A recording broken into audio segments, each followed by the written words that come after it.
जिनको लालू जी का डर दिखाकर भाजपा वोट लेती रही है और कुछ समाज का वो वर्ग जिसको भाजपा का डर दिखाकर लालू जी वोट लेते रहे हैं, ये स्थिति खत्म हो जाएगी। और जैसे ही वो स्थिति खत्म हुई तो बिहार में एक नई व्यवस्था आ जाएगी और आप देखेंगे कि कैसे सही लोग चुनकर आते हैं और जो लोग भी अभी दुकानदारी कर रहे हैं इनकी सबकी दुकान होने वाली है। नमस्कार, आप देख रहे हैं न्यूज़ फॉर नेशन और मैं स्वाति पांडे आपके साथ।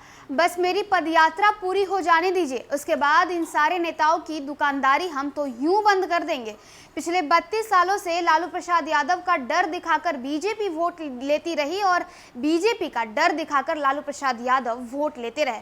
ये तमाम बातें बिहार के प्रसिद्ध चुनावी रणनीतिकार प्रशांत किशोर की है। बता दें कि प्रशांत किशोर अपने जन सुराज पदयात्रा के तहत हैं और अलग अलग जिलों में, बिहार के अलग अलग प्रखंडों में, अलग अलग गाँवों में घूम रहे हैं, जनता से मिल रहे हैं।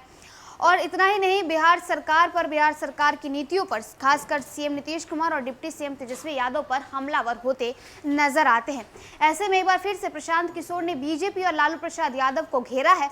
उनका कहना है कि अपनी सत्ता चमकाने के लिए, अपनी कुर्सी चमकाने के लिए ये नेता बस जनता को बरगलाते हैं, काम तो कुछ करते नहीं हैं, बस इसी तरह की बातें करते रहते हैं, उलूल जुलूल बातें करते रहते हैं। बस मेरी ये पदयात्रा कंप्लीट होने दीजिए, मेरी ये पदयात्रा खत्म होने दीजिए, उसके बाद मैं बिहार के जितने भी नेताओं ने दुकान खोल के रखा है इनकी दुकानदारी हम यूं बंद कर देंगे। पिछले 32 साल से लालू प्रसाद यादव ने किया ही क्या है? सिर्फ बीजेपी के नाम पर वोट लेते रहे। और बीजेपी ने क्या किया है? सिर्फ लालू यादव का डर दिखाकर लोगों से वोट लेते रहे। क्या कुछ कह रहे हैं प्रशांत किशोर? किस तरह से लालू प्रसाद यादव और बीजेपी पर हमलावर होते नजर आ रहे हैं? नेताओं को उन्होंने क्या कुछ नसीहत दे डाली है? उनकी पूरी बातों को सुनवाते हैं। ऐसे हुआ कि अभी कुछ दिन पहले मोरबी में, गुजरात में एक दुखद घटना हुई थी जिसमें बहुत सारे लोग पुल पर आ गए और पुल टूट गया। तो अगर नीतीश कुमार के तरीके से जाएंगे तब तो लोगों को ये कहना चाहिए था कि जो लोग पुल पर भीड़ करेगा वो गिर कर मरेगा। ये तो इस तरह का असंवेदनशील बयान सिर्फ और सिर्फ नीतीश कुमार जैसा घबराया हुआ व्यक्ति ही दे सकता है, क्योंकि कहीं ना कहीं वो अकेले पड़ गए हैं, घबरा गए हैं और इस घबराहट में इस तरह के बयान उनके मुंह से निकल रहा है। दिखाता है कि कितनी घबराहट है लोगों में। आप देखिए कि मैं कोई विधायक हूं नहीं, मंत्री एमपी हूं नहीं, कोई अफसर हूं नहीं, ठेकेदार हूं नहीं, चुपचाप अपने साथ 50-100 लोगों के साथ पैदल चल रहा हूं। कोई भीड़ करता नहीं हूं, रैली करता नहीं हूं।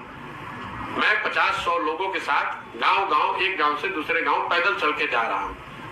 अगर इस अभियान की कोई ताकत ही नहीं है तो लोगों को टिप्पणी करने की जरूरत क्या है? लोगों को इतनी घबराहट क्यों हो रही है? उनकी घबराहट इसलिए हो रही है कि उनको पता है कि इसकी ताकत नीचे कितनी है, उनको पता है कि नीचे क्या हो रहा है।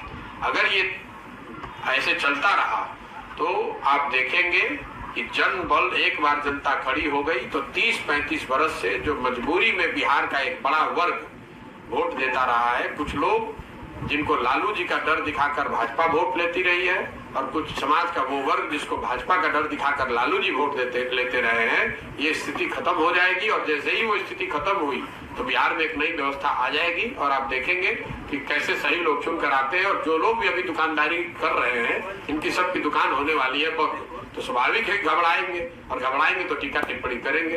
आप देख रहे हैं मुख्यमंत्री का बयान मेरे पर छोड़ दीजिए। और जिस तरह की टिप्पणी, जिस तरह की असंवेदनशील टिप्पणी मुख्यमंत्री ने करी है, ये क्या दिखाता है आपको? ये दिखाता है उनकी घबराहट। ये दिखाता है कि जो मैं रोज बात कह रहा हूँ कि अब नीतीश कुमार की उम्र हो गई है। जब आपकी उम्र ज्यादा हो जाए और आप सामाजिक राजनीतिक तौर पर अकेले पड़ जाएं तो घबराहट में आपके मुंह से इस तरह की बातें निकलती हैं।